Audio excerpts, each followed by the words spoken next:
Good evening, Doctor. I'm so glad you could join us. Oh, you're not ready to lose another one. She's in the early stages of possession. We still have time. Okay, so we can still get her back, right? Do you want to see your daughter? She's down here with us. We all burn here. All right, welcome back, DBS fans, horror fans, filmmakers, actors, writers, anyone who's trying to make a movie. We have a special episode today because I am joined with one of my favorite actors, Grace Maddux. Grace has been with us for 3 movies now, and I just gave her a role in another movie, so this is 4 in a row. And as you guys know, I love working with the same actors, and Grace is basically one of my favorite ones. She's always at the top of the list. I tried to get rid of her. I try my best, and she keeps coming back. And there's a reason for that. She's one of the most professional people I've met. The way she breaks down a script, the way that she analyzes scenes, the way she gives me feedback gets better and better and better. So today we're kind of talk about how we work as a director and an actor. There's some tips in there if you're an actor, how to work with a new director, because Grace was new basically for Echoes of Evil, which is coming out very soon. And then each time we got more and more comfortable with each other. She kind of learned the DBS language, learned how to communicate with me, which is very difficult. And we got better with each one. I think it's just a really cool process. So I'll turn it over to Grace. Grace, first of all, thank you for coming on. You're an absolute star. Anytime I could talk to you. Grace is my resident beer pong partner as well. So let's turn over to you. Before you met DBS, give us a little bit of background on you. How did you get into acting? Yeah. I started when I was like 11 or 12, doing musicals mainly. Because I don't know if it'll show up on the screen. I am 6'1", so I'm pretty tall. So my parents for the longest time were like, "You'll be playing sports, you idiot." Like, no, until I could sign up myself. And so then I signed up, and then it was kind of theater from that moment on. I went to college at University of Evansville for acting, and then I moved to New York City with some of my best friends, and I was auditioning, and like not much was hitting, and it took a while to kind of gain some traction, and just film really started taking off a little more than theater, and so I kind of pivoted and started doing that a little bit more.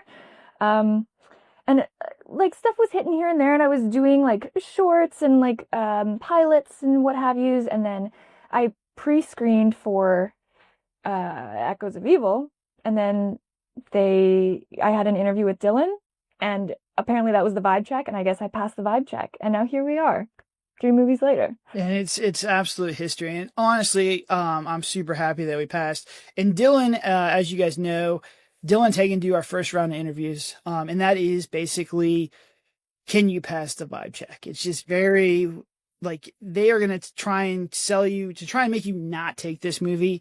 Because we really want to work with passionate people, and Grace down the checklist was good to go. And then I meet with her. Because we went from for Echoes of Evil, we had 10,000 auditions. I don't know how many we have for your specific character, but it was definitely in the 3,000 or 4,000s. So we have to take that down. We got to take it down to about 100. And then I send Dylan and Tegan and myself. We kind of split it down and just do the initial vibe check interview to just make sure, you're cool. You're not going to cause us any problems. Cause, I'm putting all my money on the line. If we have issues with actors, it could be a huge problem. Cause if you start making a quarter of the movie and then the actor, it turns out that they can't do something, they don't want to do something, or they're just difficult, we don't have the ability to reshoot or recast. So that's a huge problem for us. Grace passed all the vibe checks with them. I interviewed Grace, and she was 100% down. And I always remember my interview with Grace because she was my unanimous number 1. And we really don't have a lot of unanimous number 1s. Usually we have about 8 to 10 people that help me make sure I'm making the right decision. Cause, I know it's kind of crazy, but I do make bad decisions sometimes. And I think we had 8 or 9 people say Grace is number 1, by far the number 1. We had a much more difficult time with the Brad character, the male character, which we picked Stuart because Stuart's also very fantastic, but we did a wide casting for that one as well. But Grace was unanimous down there. She passed the vibe check. I knew she'd fit on set. So then Grace, When you first got the script, because this one's kind of crazy, and I'll preface this by saying Echoes of Evil is sort of like The Exorcist, sort of like The Conjuring. Basically, this couple unearths a Dybbuk box, and a Dybbuk box is a box that holds a demon. And of course, the male character opens it up like an idiot, and all hell breaks loose in the house. So this is kind of a crazy script. And one thing that I said to Grace was, you're going to have to play a demon, which is crazy already. So, Grace, you got the part. I think I texted you, called you, or sent you an email, and I sent you the script. What were your first impressions of this script? Right. I think my first impressions were it's like nuts. It's a little crazy. And I was a little nervous because I was for sure that I didn't pass the vibe check because I was up front that like I don't like horror. I don't watch horror. I've like never really seen a horror movie. And then they were like, and you're cool to be covered like head to toe in blood and play a demon. And I was like, well, I guess so. I guess we will. And so yeah, like read it was like a really long script, but it was very interesting. And like the character was really cool because she was like, I get the whole time she's very like open and very vulnerable, whether she's like the demon or herself. So I guess I was really nervous because it was also my first like feature movie length, and I just really wanted to do a good job because everyone here was like friends and cool, and like I wanted to do a good job, but I also really wanted to fit in and like make set stay fun between all these friends, and I don't know, not be like the odd one out. No, immediately, and I knew because Tegan usually is the resident vibe checker, and she's like, "You'll love this girl." And I've worked with so many actors now that I could tell right away, and I was like, "Grace is gonna be fantastic. Not gonna have to worry about you." And we had the all-star team because we had Stuart back, and Stuart also is a vibe himself. Just in general, Stuart is a vibe. But talk to me a little bit. I thought you brought up something that was kind of cool. The difference between being in a short and being in a feature. What is the prep process? What is the mentality? And talk a bit about how difficult a feature is versus a short. Yeah, definitely. I think it's a lot of time, right? Because a short, I think the longest short I shot was like 3 days, I think. And you do a lot in those 3 days, but it ends up being like 15 minutes. And even if you start back to front or wherever, it's easy to keep track of. And that was something we ran into with Echoes because when you shoot a movie, like today we're going to shoot pages 6, 38, 40, like, you're all over the place. So you have to keep track of like mentally where I am, like, am I half possessed? Am I not possessed? Am I like where you are emotionally? And then also on a set where we don't have like a full costume people, we all are like, wait, were you in that shirt? Wait, but it's day 2, but you're waking up from night 1 where you were wearing that shirt, like, and it's like the spider web of it all, of keeping track of all that was very different, like so fun, but like very different. And then like the length of the shoot, we shot overnight, which was kind of fun because then you can have an energy drink at midnight, and we all like, I don't know, I feel like I'm so bad. I'm being so bad. And it's just like, I don't know, it's just kind of like anything goes, it kind of feels like, which also helps when you're like playing a demon for the first time and everything feels like a little bit like we're not supposed to be up so late. Like, oh my gosh. Wardrobe was a problem with this one. I do remember that. It's coming back to me now. We shot this movie about a year ago, so it's slowly coming back to me. Because I had messed up and I had put day 0 as like a wardrobe. I think it was like they move into the house and then that's quote unquote day 0. If you're ever doing that, don't do that. It confused everybody and then it confused myself. And I think we only had one wardrobe problem in that whole movie that I think we had to fix. I can't remember. I think there's one, but we fixed it or someone caught it and we redid it or something. Yeah. Because it's waking up from what, like, it was day 1. We were doing half days then because you needed a night outfit, but then you would put a hoodie on when you woke up, but then I hadn't packed enough, so we were like raiding Stuart's closet. You put Stuart's hoodie on, which is a fantastic idea and it works perfectly. But yeah, don't do day 0. And honestly, I think one thing that we've learned, a lot of our stuff now is one night, and we do a lot of one night movies. It's just a lot easier. Continuity is something you struggle with a lot as an indie filmmaker. And especially what she just said and like where she is in the possession cycle, which was kind of crazy as well. But I thought we did a pretty good job.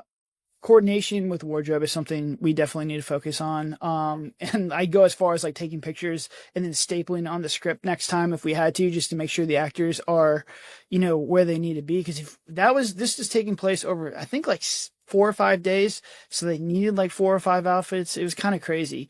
So let's start with, going into it, the spiel to her to make sure she was cool was like, you're going to be covered in blood.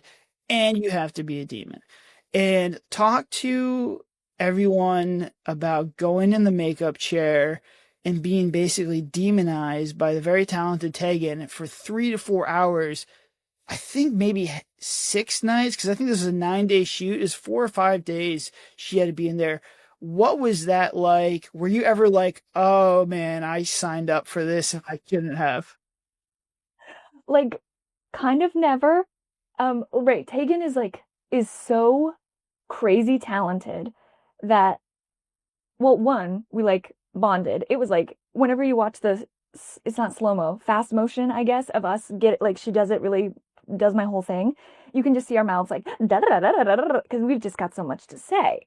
And so we got really tight, which was so awesome. And then just watching her do her thing is so cool. And like when I got home, I was telling my friends that like I'm not really like a selfies person, but I kept taking pictures of myself in my demon makeup because I was like, I feel so beautiful. Like something about like I couldn't stop looking at myself. And my friend put it really sweet, which was like an artist has done their art on you, like you're her walking like art piece. And so there were times she does like oil my hair down, which like does sensory wise is kind of like, oh man, like come on. But otherwise, like I kind of loved it. And then we had bright yellow contacts and blood, and she's got like scarring and boils down. And at one point, my arms are like burned up, and I'm pulling thread out of my thigh, and like it's so cool that it really like. I guess what we were talking about like before is someone who doesn't like horror playing a demon.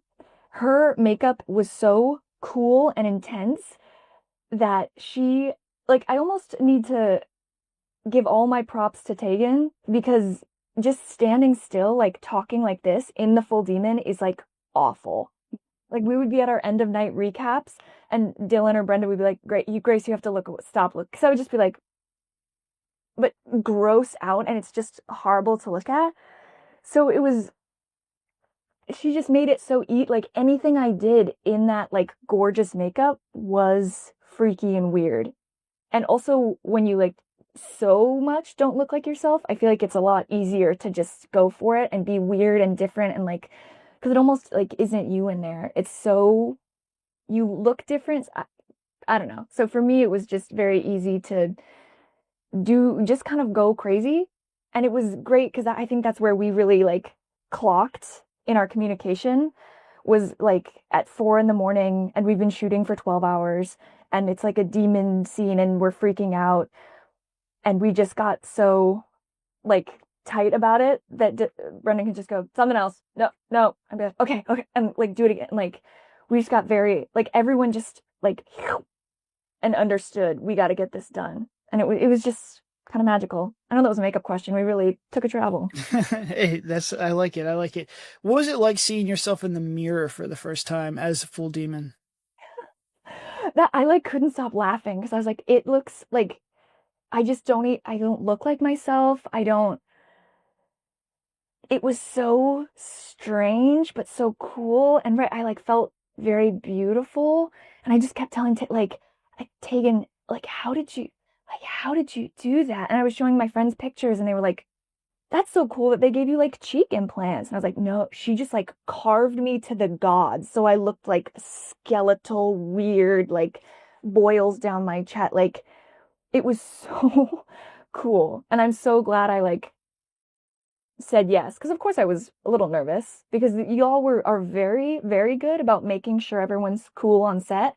So they had asked me, like Brendan, Dylan, Tegan, so many times if you're cool with blood and contacts and grimy stuff that I was like I've already said yes. Like what are they getting me to agree to? Like, and they, because you kept saying like, so you're like, we want you to be so cool. I was like, yeah, yes, yeah, yeah. But like DBS is so, I think, awesome with that. Like, and then there was like a scene in a bathtub, and Brendan was like, you're like, as long as you're cool with it, if we get up to like right before I say action and you decide you're not cool with it, we have another scene, we'll flip that. Like we get our best stuff out of our actors when they're comfy. So like you do what's comfy for you. So then yeah, Tegan the whole time doing makeup was like showing me her thing and like, are you cool with that? Are you cool if I stick it here? Are you cool if I touch you here? Like, so yeah, it was all like so easy and so fun, and like everyone was checking in and making sure everyone's cool that it rocked. Yeah, I mean we're all for actors' comfort at DBS, and I also want to make sure that you understand what you're signing up for when you do this. Yeah. So when we got the script, and I started working with you, basically you had to play 3 different characters. The first one was the girlfriend or the wife of Stuart, who just the newlyweds moved into a house, probably bought a bigger house than they should have, high interest rates, in this economy. Exactly. And then you kind of get sick after like the initial possession. You have to play like a sick person. And then you have to shift to the demon, which is just a crazy transformation. And one thing I had brought up with you was like, we want to make sure that number one, we're aligned on each of 3 of these phases because they do represent the acts, like Act 1, Act 2, Act 3. And number 2, that's a little bit difficult, is we do shoot out of order. So there will be some days where you will be demon, and then the next day you'll be loving wife of, the male character.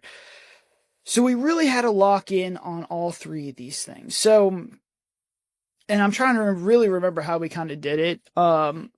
I know we had talked to you about, let's go for the first act of just being the lovely, rootable, because one thing we struggle with is making characters likable, and they have to look like a couple, and you've never really met Stuart. So how did we really work on that? And you had brought a lot of life to this character through small little interactions and stuff like that. And how did you work with Stuart to kind of bring out, hey, that we want to root for you guys?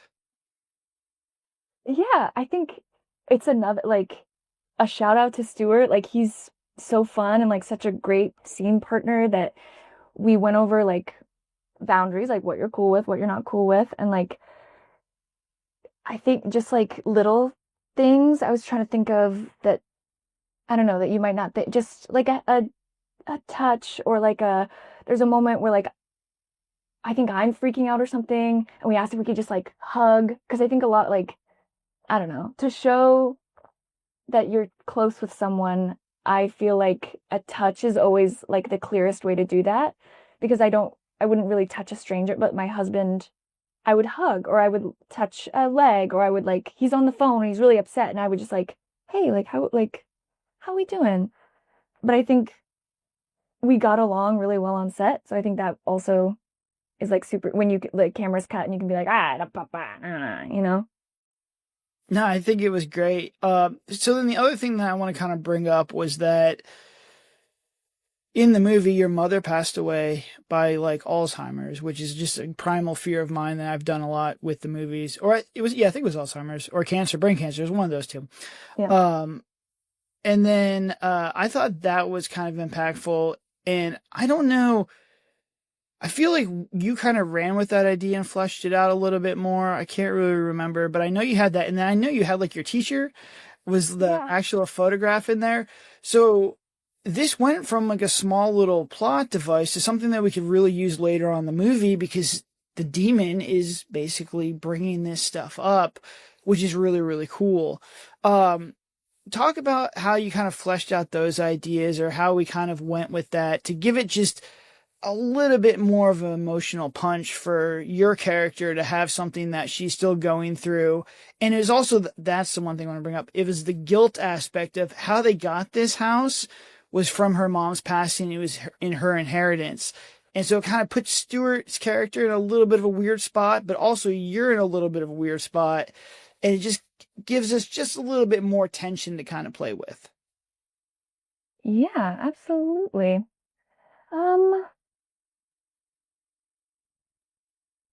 Yeah, I feel like it's very helpful because we ended up with the Dybbuk box and the demon needed to latch to someone who was like emotionally weak.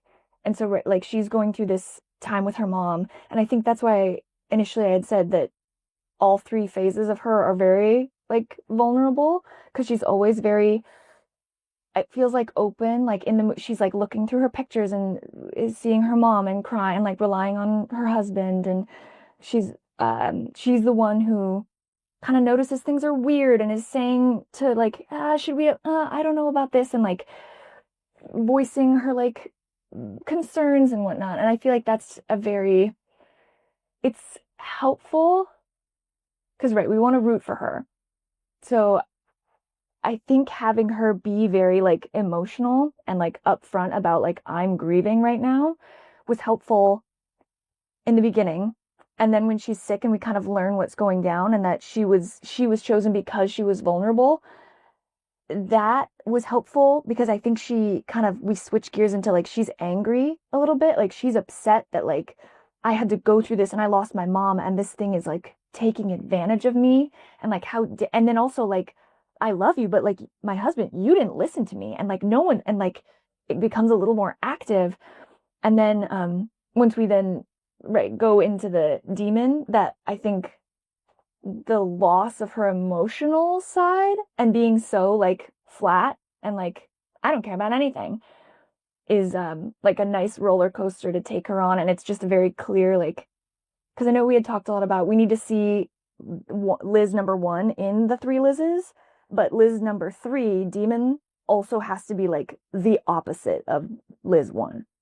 Yeah, and I mean, I'll tell you what, I don't know if you want to talk a little bit about how you kind of built this character, because one thing that we do struggle with, and I think newer actors struggle with, is your characters are always going to be put in a situation that, especially in horror, that's shitty, right? They're just like, that's what's going to happen. Shitty situations with actors, or not with their characters, not actors. Yeah. Put actors in good spots.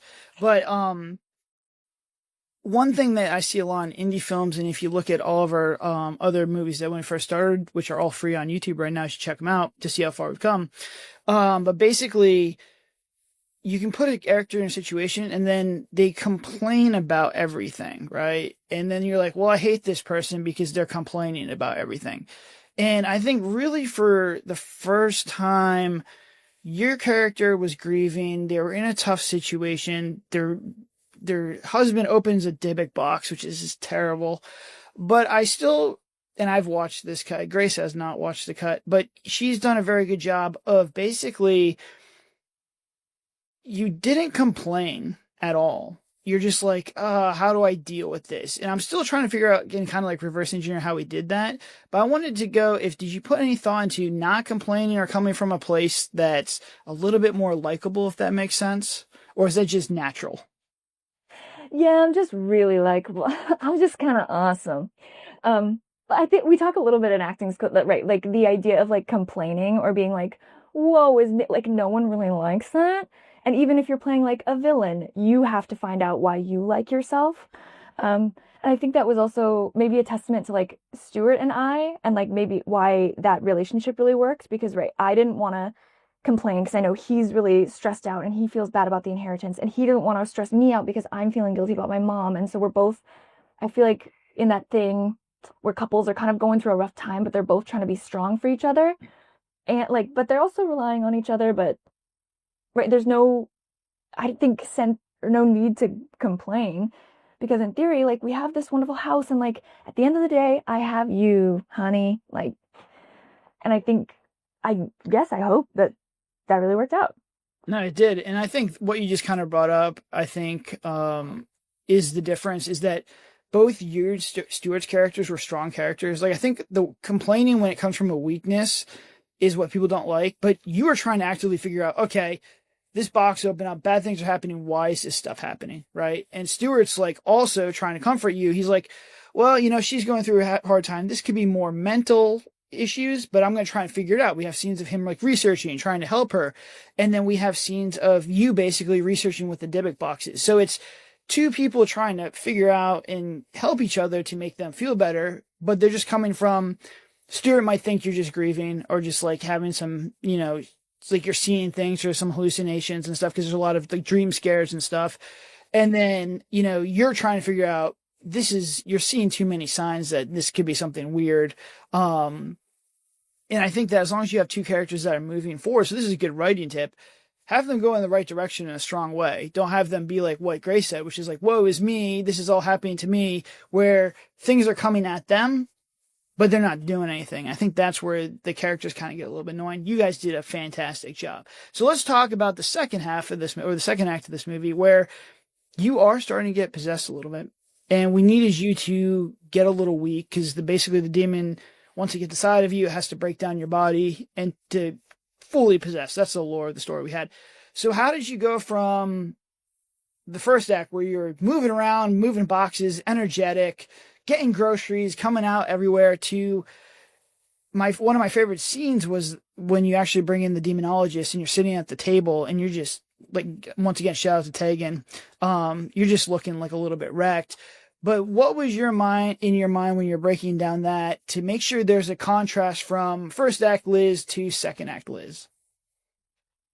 Yeah.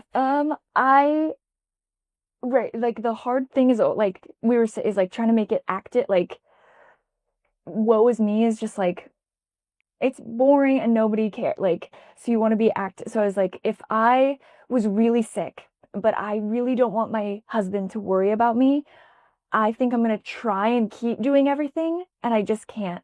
And it feels kind of like, I can't remember an acting teacher said this, or it's just like a silly thing. Like, when you're trying to cry, you shouldn't be thinking like, cry, cry, cry, cry. It's much more helpful to be like, don't cry, don't cry, don't cry, don't cry. Because that's what you would really, no one's like, I really want to cry. In real life, you would be like holding, and that usually helps you also get there. So it's like that fighting the inevitable feels a little more active and interesting to watch.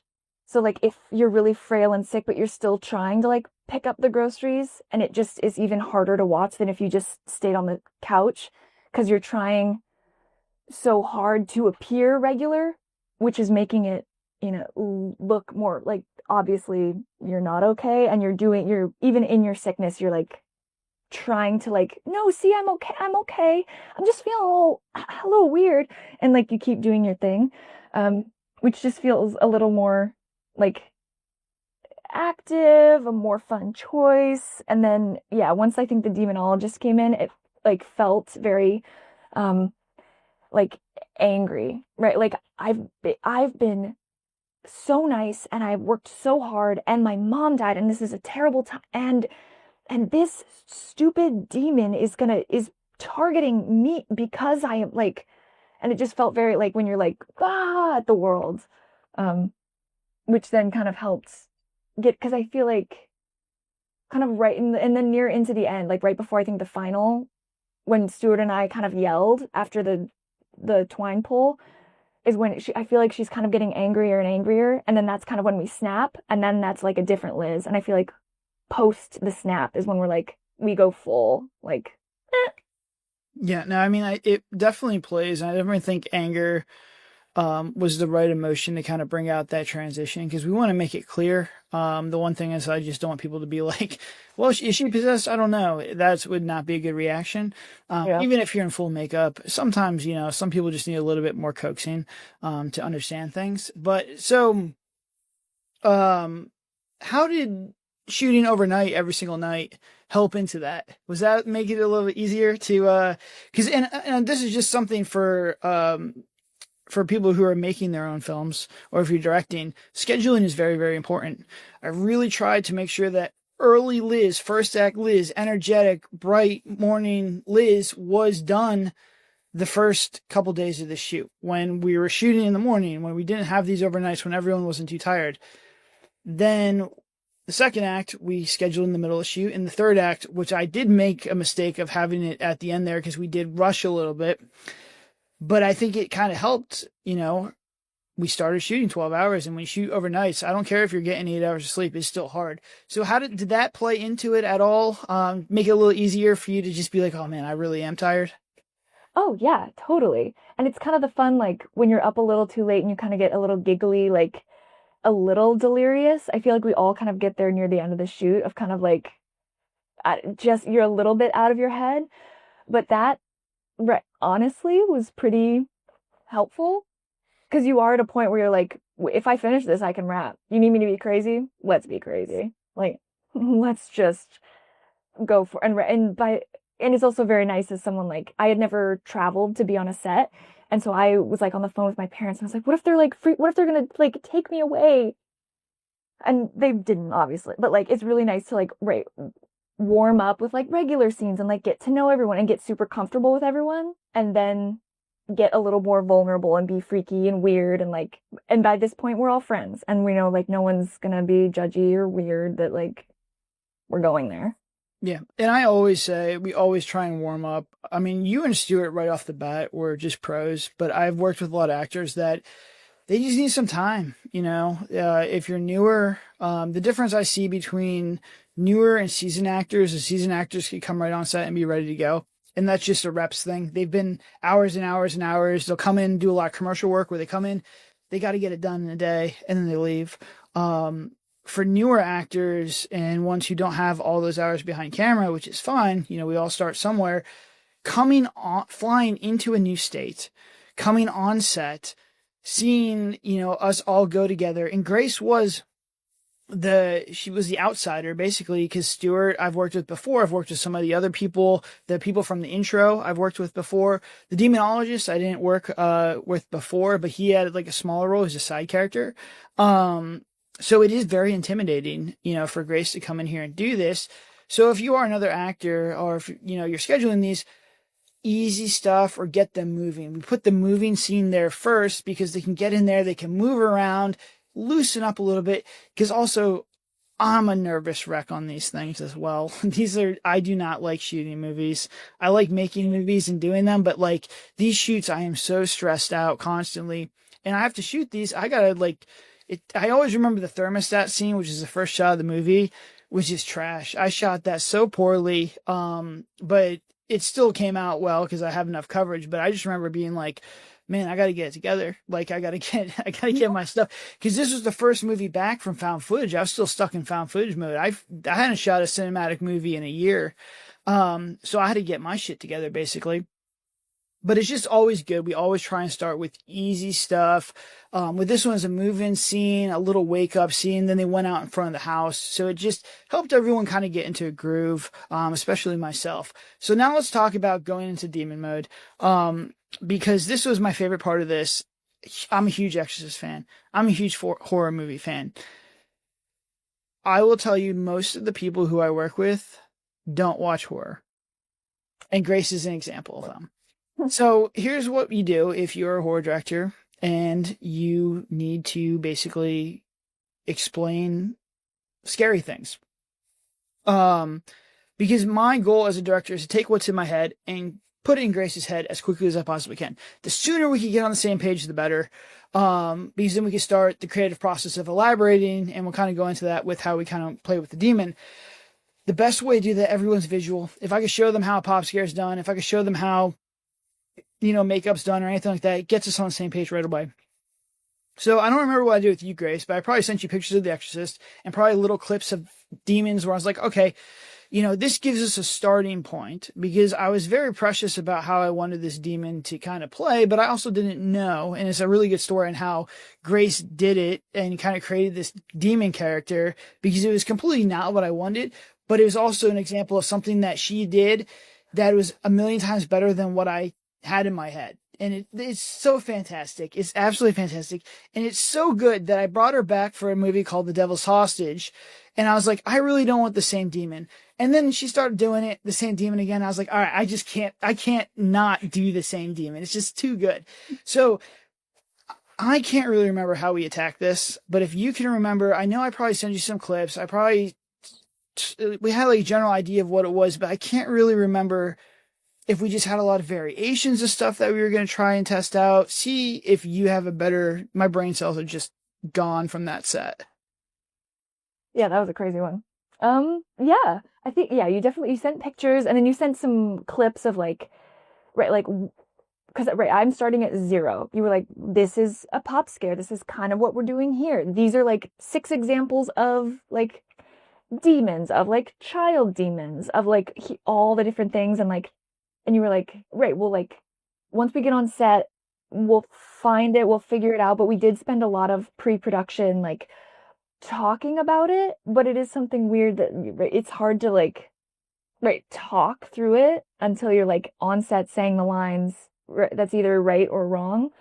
But, yeah, there was, like, a little bit of, like, biblical research we did. Like, it was, right, it's been so long now. Yeah, I think like when I was kind of going through it, it was like the options that we had were, is it going to be really aggressive? Is it just going to yell? Is it going to be like more playful and fun and sarcastic and childlike? Or is it just going to be a menace and just mean and say all this mean stuff? And those are like the variations that we had where it was like more serious. It was more, just saying terrible things to all the characters in there. Because in my mind, I really wanted to be a contrast of your first character. Mm-hmm. And, in my head, it was that, it was going to be mean. It was going to be aggressive. It's going to be like The Exorcist. Like it has like quips and stuff, but it's still like mean. The way she plays it though is very childlike and just the best way to describe it's sassy. And it's so fantastic because it's so unique to what I've seen anything else do. And it's just so scary that something is it, because you do have like points where you just get pissed and you're just like, and it's just like, it's so good. So I don't know, we probably had something on there, but do you remember like, I can't even remember like when we started to go through that. It just kind of came naturally, I guess, through some of the stuff we did. Cause I don't remember being like, no, I don't like that. I like that. It was like, you started with that. I'm like, oh, this is fantastic. Right. Yeah. I think that was another step in like learning our communication. Cause we went in and being like, just like do it once. And then the next time, like 180, do something crazy different. And we were like, I think until we started kind of finding. And then whenever you were like, love that I would try that, like a little variation. But right, I think it's just another like, shout out Brendan. Like, I don't know if you can tell, Brendan is very sassy. He just wrote really sassy lines. And so I was just doing the lines. It's all him. Don't let him tell you anything. It's funny because that's exactly what I didn't really want. And you kind of brought it out. But I mean, it's something that's really kind of cool. And I think she just brought up a really good point of like, you don't really know until you see it. Like everyone has like this, when you're reading the script, you have the characters that you visualize. The actors have the characters that they visualize. Anyone who's helping you write has, their variations and stuff. But there's so much, and this is what really makes filmmaking really cool is that, I'm giving Grace a vision of what I want. But what she's giving me is better than what I want, which is kind of, it's really, really cool because I could be like, oh, wow, this is something I didn't see. This is something great. And, we kind of go back and forth. And if you ever see like a scene, whenever you kind of do a scene, the first couple of times, especially if you're blocking, especially if it's a crazy scene, the first couple of times are rough. And you're just like, all right, like, how do we make this better? In my head, I'm like, this is not good, but I'm not going to say that. I'm just like, all right, let's try and work this. Let's try and do this. Let's try and move around, this. And we kind of just chisel away. It's like a marble statue, chiseling away. And then you finally get it. And like everyone, you can tell when you get it because the whole room is like, whoa, like this is it. And then like, there it is. There we go. We got it. And I think that's kind of like how, we did with the demon is that once she started doing the sassy demon, everyone's like, this is incredible. And I remember Dylan came up to me. He's like, this, how she's playing is great. And he's like, please tell me you like it. I'm like, I think it's fantastic. So I think that's kind of cool because I don't give a lot of direction. I mean, I'll steer the ship in the right direction, but I give, Grace a lot of freedom because she's very good at ad-libbing. You did a lot of ad-libbing in there, a lot of stuff because she knew the character. And I think that takes a lot of talent. But did you have a lot of fun playing that demon? Yeah, like absolutely. Because like you're very open to whatever, and then I was in the full demon makeup, which was sick, and like once right, like it's lovely and scary that Brendan like sometimes he'll just be like, okay, do it again. And you're like, so was that like the worst thing you've ever seen, or do you like love it? You just gotta like, well, we're trying it again. Um, and so it was really fun because it was just right. Anything goes, whatever is cool. And I just hope and pray that if he hates it and it's unusable, he'll tell me. Otherwise, like run free, little deer. Like do what you will. Yeah, and that's a lot of stuff that I kind of bring up now is that basically like, hey, I don't give a lot of notes because most of my job is pre-production, and this is like why I felt really good with Grace because we talked about this so much. We met once or twice a week for 6 weeks, 7 weeks to really get this character down. And my goal as a director is that if I don't show up, can Grace direct herself to make this movie? And I 100% had no doubt in my mind that you could. And so I want to let her play in the playground of being an actor and getting a really good performance and doing all this crazy stuff. And I'm just guiding that ship, and it's all slight little, steering. Because remember, we don't have a lot of time to really sit down and break down and be like, oh, your facial reactions on this are not good. And there's like all this stuff. It's like, let her go. I hired her for a reason. She's very, very talented, and she's giving me something better than what I had in my head, which is super rare in indie film. So we just kind of let her go. I do want to talk to you a little bit about the bathtub scene because I thought that was really interesting. It was something unique for us, but it turned out really, really well. And I really want to credit you for just being number one, really cool. But I think it's also a learning lesson for a lot of indie films. So basically we had a bathtub scene where she is taking a bath and gets submerged by the demon. And then pops up, and that is like the actual transformation of the demon. For us, we don't do nudity because we lose all our ad revenue if you have nudity. And number two, like I just don't want to have to deal with that. That is a further down the line in our career stuff if we have to do it. There's no need for nudity or anything in there, but it is a bathtub scene. And so I kind of brought it up as in, hey, I'm going to pitch this. And at any time you can tell me no. And to your testament, you seem to be pretty open about it.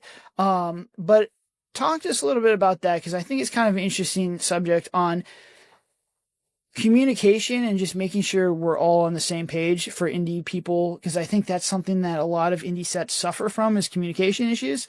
So you want to talk about how we kind of approached that, how you kind of felt about it, and how we kind of did it, because it did turn out absolutely fantastic.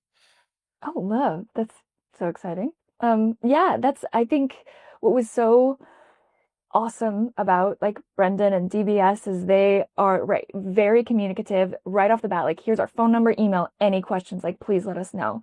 And so we had talked almost the whole script, and I was reading it again, and I was like, oh shoot, like the tub scene. And as like someone who hadn't been on been away, had to deal with any of this, it was really nice that my first time having to come to a director and be like, hey, I just wanted to like talk about this. I'm not saying no to it. I just wanted to like learn the logistics of it. And I was so like nervous to ask because I was like, I don't want him to think I'm like critiquing his like his art or anything. Like, and he was so like, oh my God. Oh, okay. So like, here's how I'm thinking. This is the shot we would do. You would be in like a strapless thing with shorts, like totally covered. We would also do a closed set.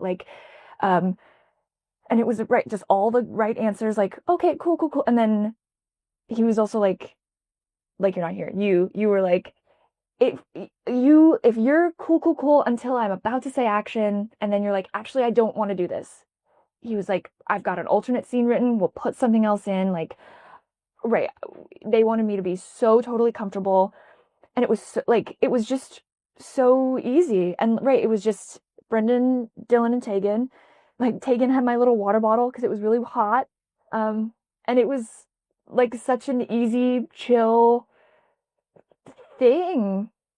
Yeah, like it was just such a lovely communication of like, this is exactly what I'm thinking, and when we get there, we're not really going to change it up. Like, I'm not going to throw anything at you at this day. Like, this is the one scene that like A, B, C, D is set and it's not changing unless you don't feel cool, and then scrap it. Like, and then please don't feel weird about it. Like, only what makes you comfortable, which was like so cool. And that's like all I needed to hear was like that everything's gonna be chill and cool and no one's trying to like be weird.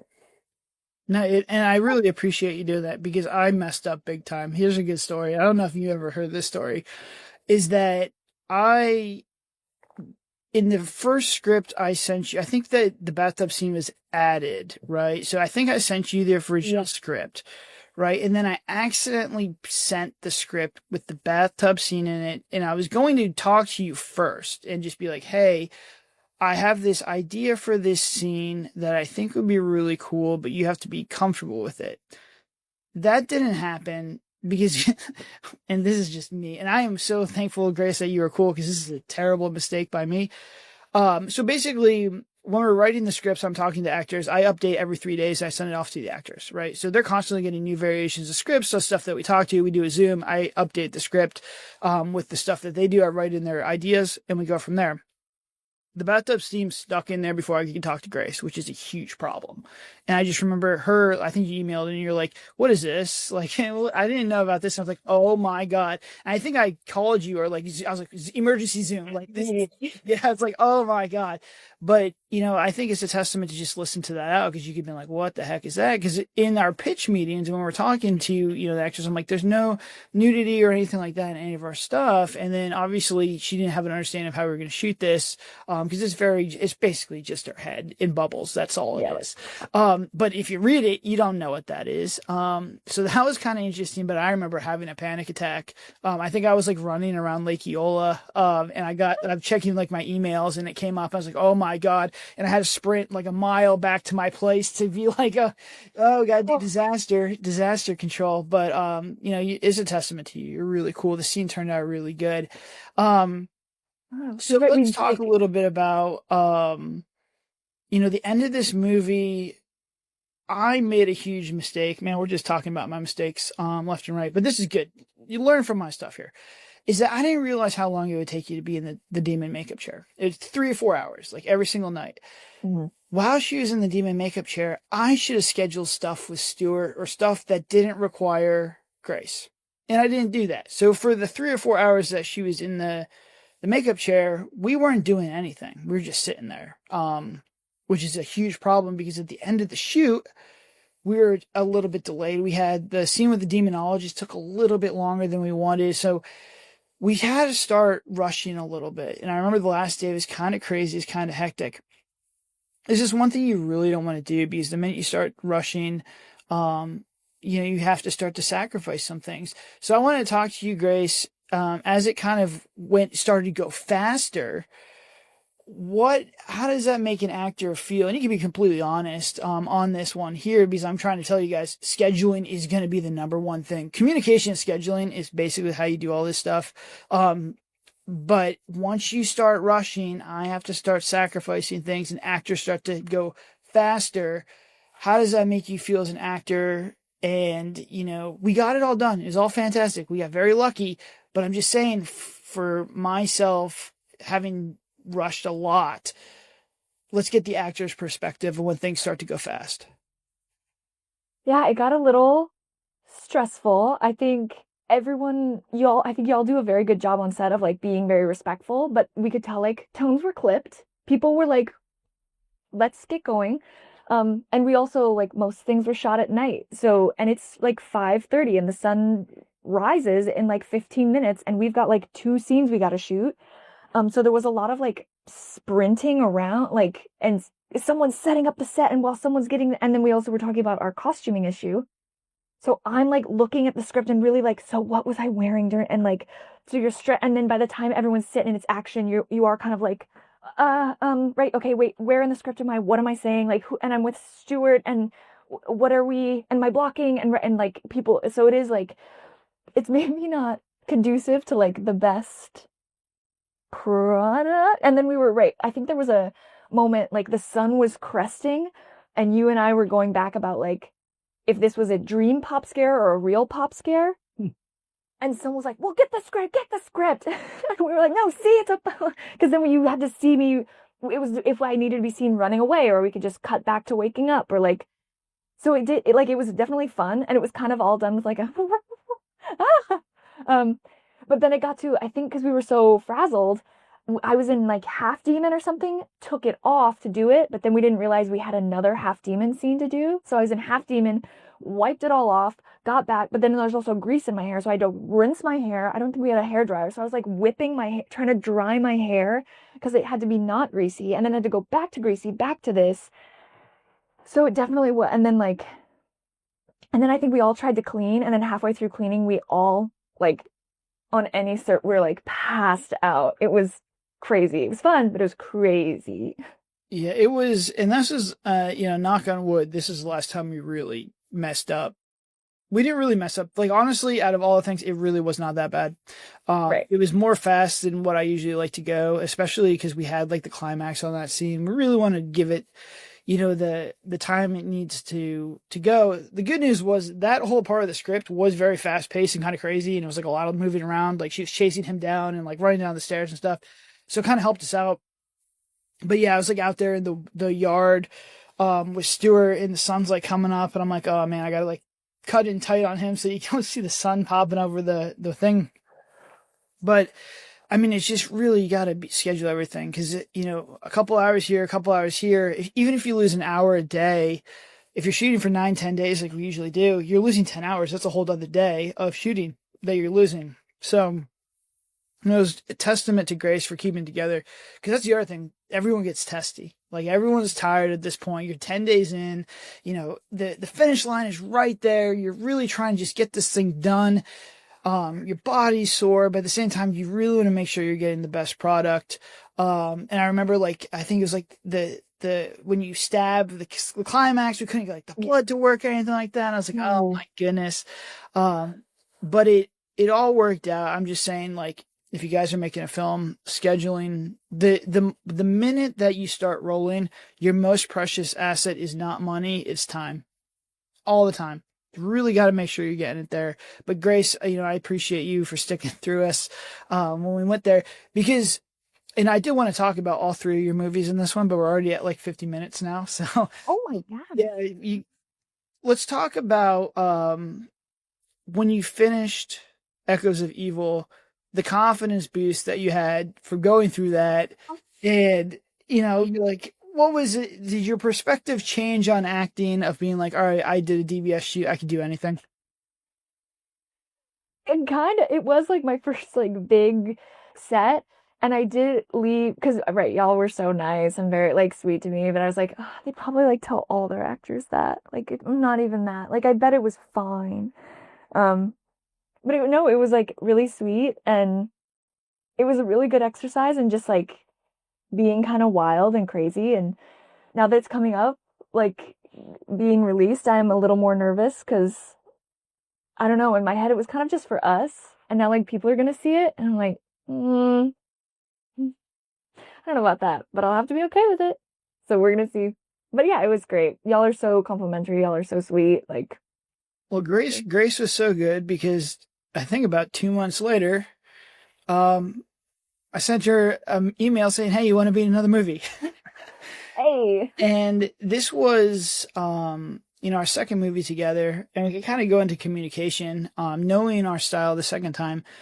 But, I talked to her a little bit about just being in front of camera and having reps and doing something crazy like a full feature. I could see Grace's performance improving, and she already came in and she's fantastic. But from day one to the last day, the improvement in that, and then doing a whole nother movie to see her just relax and get into it, and really, like, the improvement is crazy good. But we had to shoot another movie. We're doing a Shapeshifter movie. In this one, we shot Echoes in April, and we shot the Shapeshifter in August. And I always wanted Grace back. Like, you were my number one. I wrote that script with Grace in mind. But we do have distribution. We have producers, reps. We have people who, always want me to kind of basically try and work with newer actors so we don't have the same faces over and over again. My philosophy is I like to work with 67% of people I've worked with before, and bring on 30% new ones just because I have familiarity with them. I don't have to worry with them. I know what's going on. So in this case, I was like, hey, I got a girl that could crush this. I was like, they're like, all right, well, let me see. I had to put together a little demo reel for you, from Echoes. And they're like, oh, this is fantastic. We'll get her. And Matt Pearl was the one that we basically brought in, was the new kid on the block. Matt Pearl. But let's talk about, basically the second time working with the director and like our communication. And I get a little more blunt. Most of my emails and texts and everything are a little blunt, but she understands that now. So let's talk a little bit about, our communication the second time through and how you kind of, you're like, oh, okay, I can elaborate. I have more freedom this time. Yeah, definitely. Right. Like, I think I mentioned before, I was really worried about like treading on your like artistic toes and like what you would feel is like too much of like suggestions or like what I think about the character, what I think should happen. And then kind of by the second, especially by the third, it was like, okay, like whatever you think, whatever you like want to like shoot it out, it's all cool. And then when you like do a take and you're like screaming and crying in the woods and Brendan says nothing, you're fine. That's actually great. Well, I think it's kind of cool, and it's always I'm really struggling. I'm always still like trying to figure this out. And I think it's just nothing that's really going to ever hit is that when I first work with somebody, my whole thing is, listen, I'm not precious to any of this, right? We're making a ton of movies. This is not my baby. I haven't been building this thing for 30 years. Like, we're writing these things in like a couple months and we're shooting them. I'm learning from it and we're trying to get better with each movie. Mm-hmm. So I'm like, if any and all ideas are good, I can say that to a new actor and they're going to be, this guy's full of shit. They don't want to go on my artistic vision. Like, and also my dialogue is a lot of placeholder dialogue because I really like to let the actors talk naturally. And no one really kind of gives feedback, but the second time, they get there. And then the third time is even better. And, Grace will kind of bring that up. But I think the second time you really kind of started sending me the paragraphs and the pages of like notes and stuff, because we wanted to go with the Shapeshifter movie. It's more of a thriller. It's sort of like a missing person thriller. And we had a very strong female lead.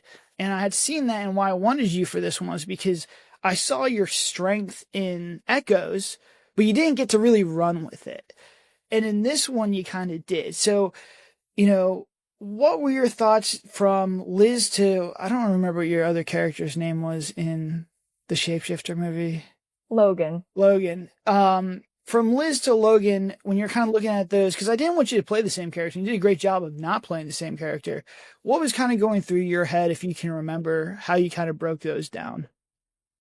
Yeah, I think it's kind of what we had talked about with Liz is she's very like open and vulnerable and very forward with her feelings. And I feel like Logan is kind of the opposite because she is the baby sister, right?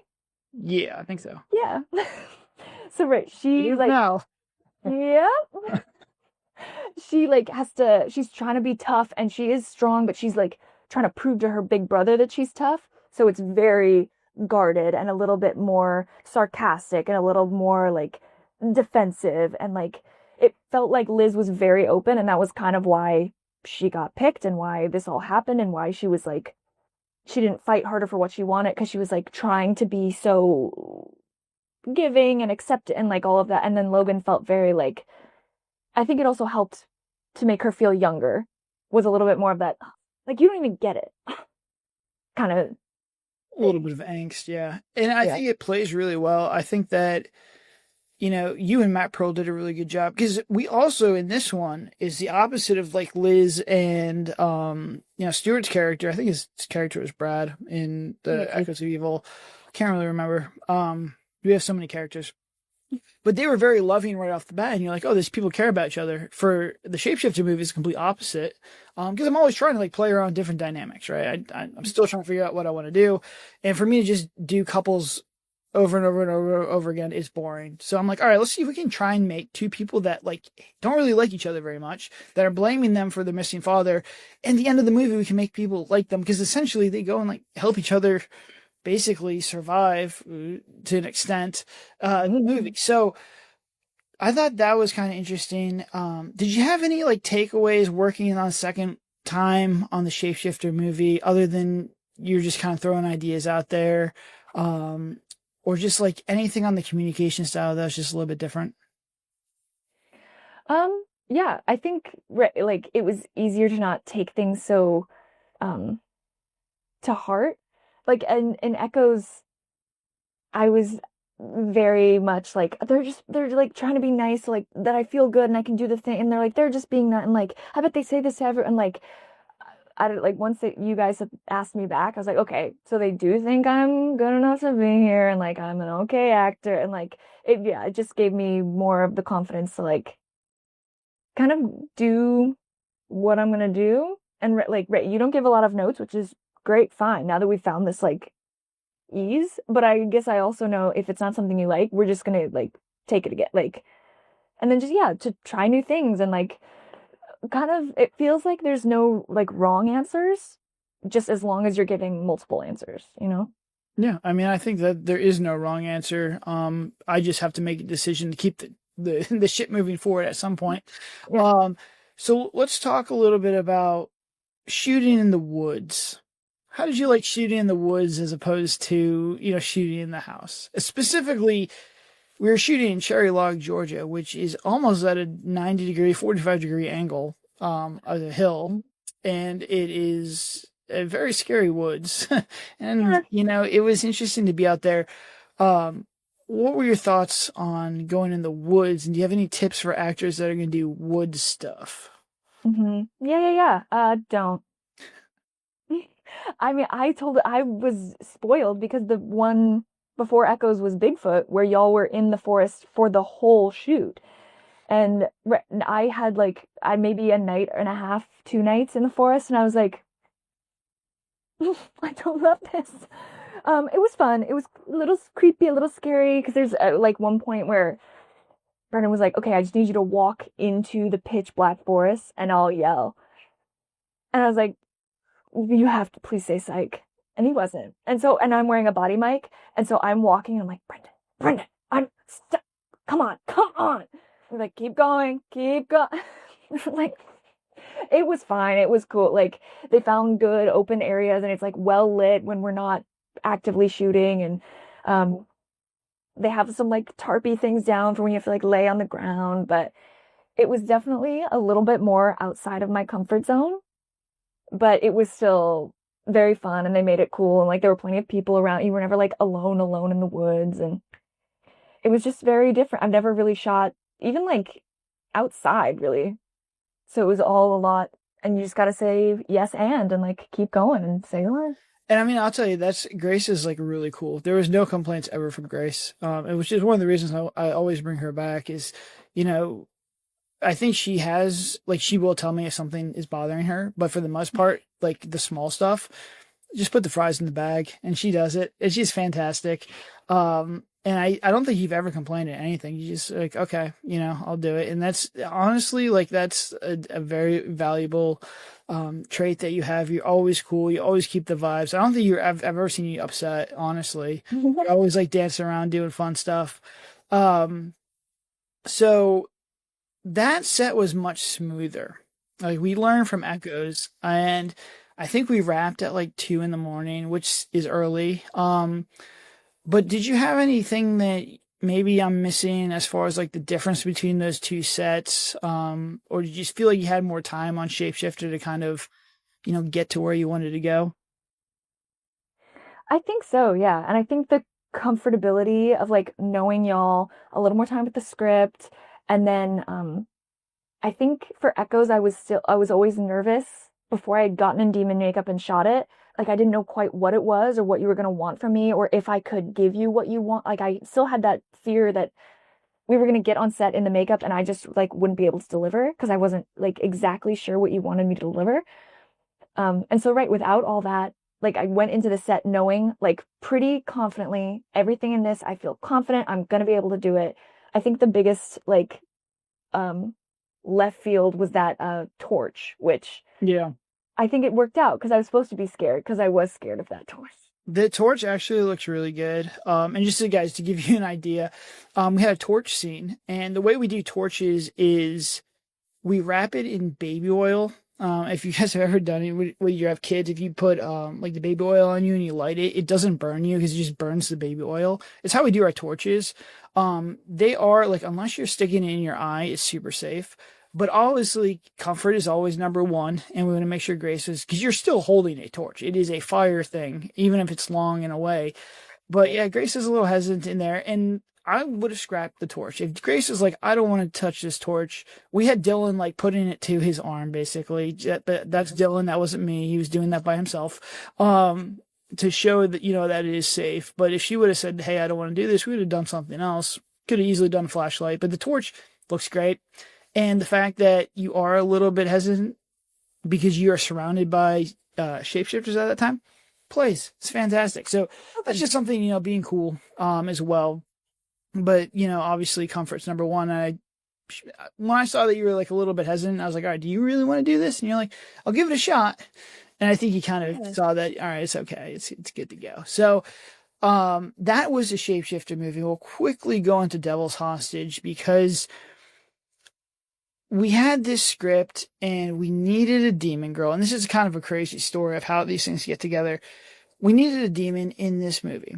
And at this point, Grace was not on my radar. Because I was like, all right, we've done 2 with Grace. Let's try and find, this is an easy role where I just need somebody to be able to put on the demon makeup and run around.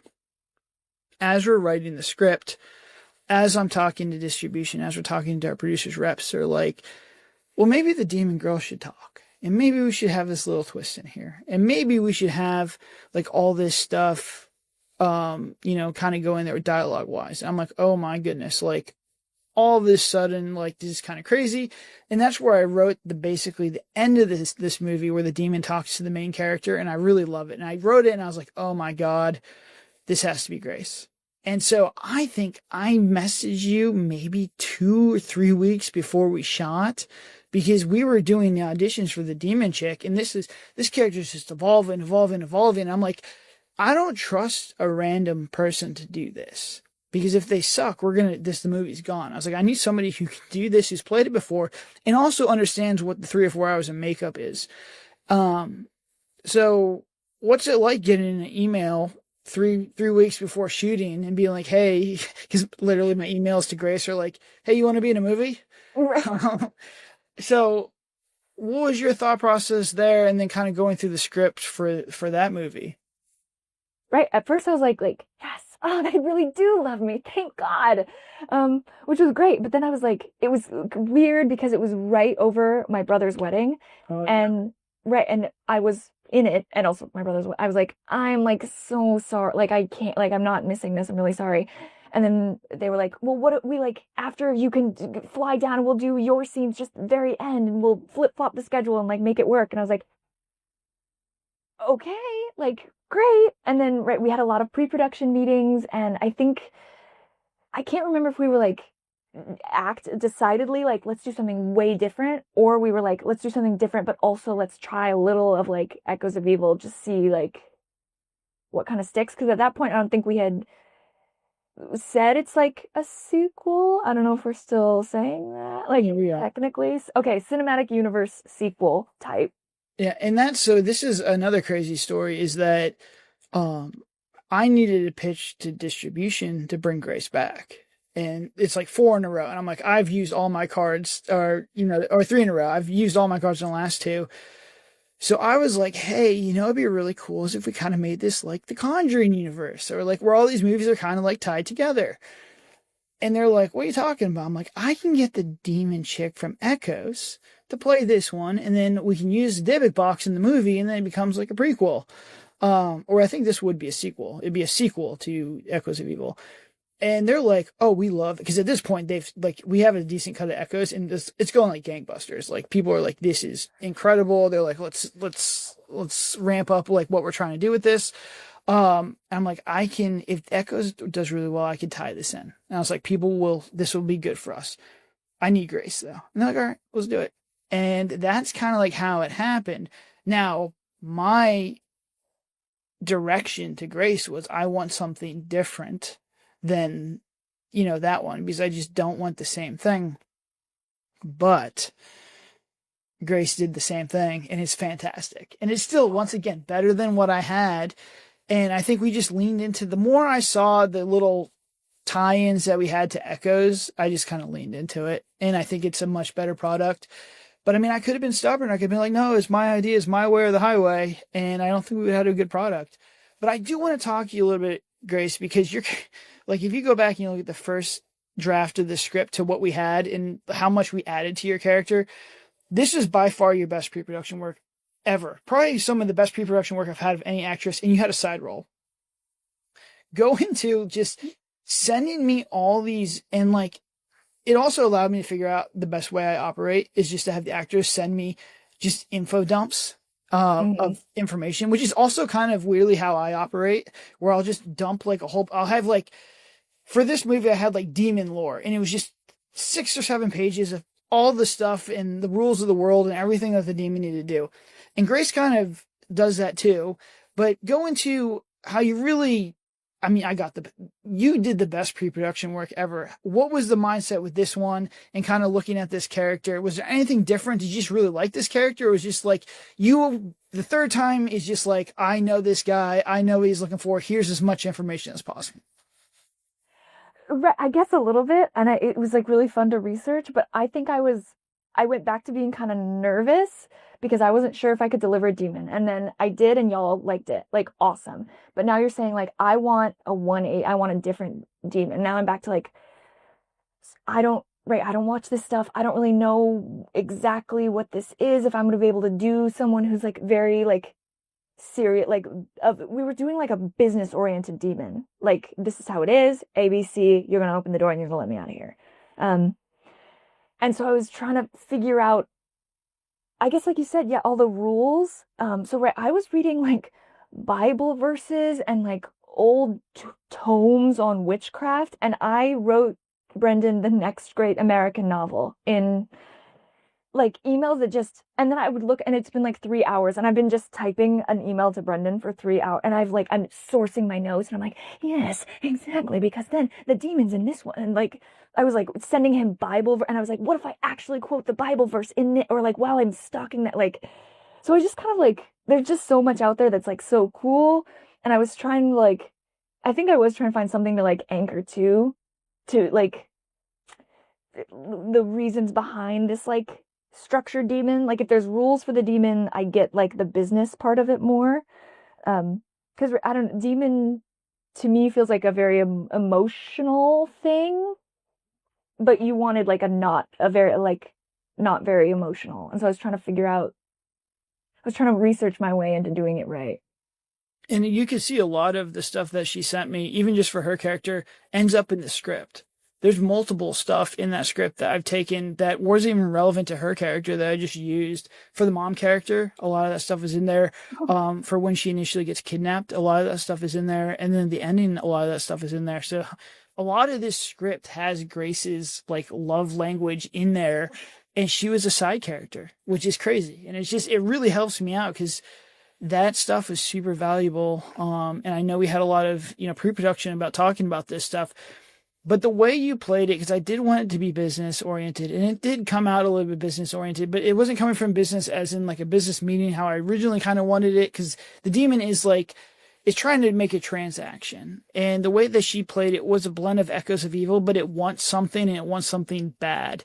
And it's just this, because we have poor Madison just covered in blood, and she's sitting like against this wall, and you're crawling towards her in this crazy makeup, and it's a monologue. Like that's what I was watching. I was like, this is like a 2-minute monologue of you explaining everything we've done and trying to get something from her. And it was just really, really cool to see you do that. So what was going through your mind when you were doing that? Did you just kind of like let it go, or like, because it was a crazy scene? Yeah, I think like I kind of let it go, and I was a little, because I think that was like the final thing y'all shot like for the whole movie. Mm-hmm. So I think Brendan was like a little cooked. He was like, So I wasn't getting any feedback, which, right, I was like, I had been back to confident, and now I'm back to my like a demon again. And I was like, did you hate it? Oh my God. And so I was like, just, okay, we gotta go. Like, we simply must get this shot. Try it again. Yeah, it was very, I don't know. It just felt cooler. I think, hmm, I'm not quite sure. It just kind of happened. I think like, right, I wasn't used to like doing a monologue. So kind of that, and monologues are more that like what we study in school instead of like improving a horror scene. So it felt easier for me to find like you're supposed to like find your ups and downs and like my intention, and I like this whole time, what do I want from you? So it can all be, I guess, like what we talked, it's all active. It's all like, it's about Madison. It's not even about me. It's about you. And like, you have to help me. Um, yeah, I guess. I mean, the minute that you put the makeup on and we did like a regular, just a test take, I was like, this is it. Like, this is absolutely fantastic. I was like, there is no notes. This is absolute cinema. I mean, it was so good. I just didn't realize how much of a monologue it really was. And Madison does say some things, but I don't know if we're really going to use them in the edit, because her just being so overwhelmed with everything and her facial expressions just covered in blood after all this crazy stuff happened, and you're just like right next to her face, is absolutely fantastic. And it was just a really cool, I'm so happy you were there. Grace comes in, works one day, then does a rap party. The life of an actor. That's how you do But it. no, I mean, it was absolutely fantastic. And Grace, I just told her that she's going to be in the 4th movie, so she'll be 4 in a row. DBS fashion, I told her before we started the podcast. But I think, just kind of looking back on this stuff, I think communication's key, always, through everything. And I think Grace just does a really good job of doing pre-production. She's one of my favorite people to do pre-production with. She gives me a ton of information, a ton of stuff to kind of go over and look over, a lot of really good ideas. And she's extremely talented. So Grace, before we sign off, any advice to younger actors, newer actors, or people looking to get into the acting business? Yeah, totally. Just, I think have fun, obviously.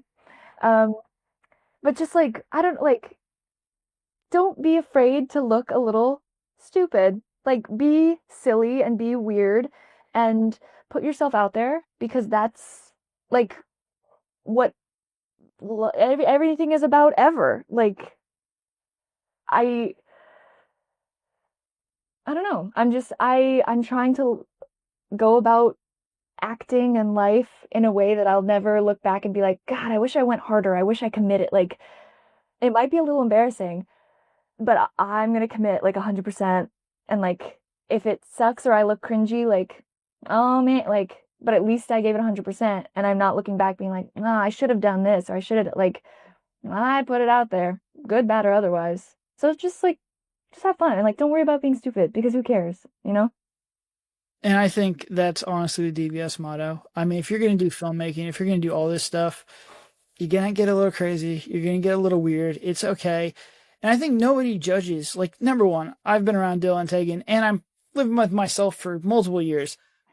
We're all weird, man. It's all what it is. And I think the sooner you embrace it, the better. I think you'll get more of that creative juice going, especially when it's 5 a.m. and we're all jacked up on Celsius and caffeine pills. And honestly, that's when the real creative juices start flowing. That's when Sherry Lady starts getting played. Whoa. We all get a little weird. But Grace, thank you so much. You are an absolute star. One of my favorite people to work with. I always want to have you back.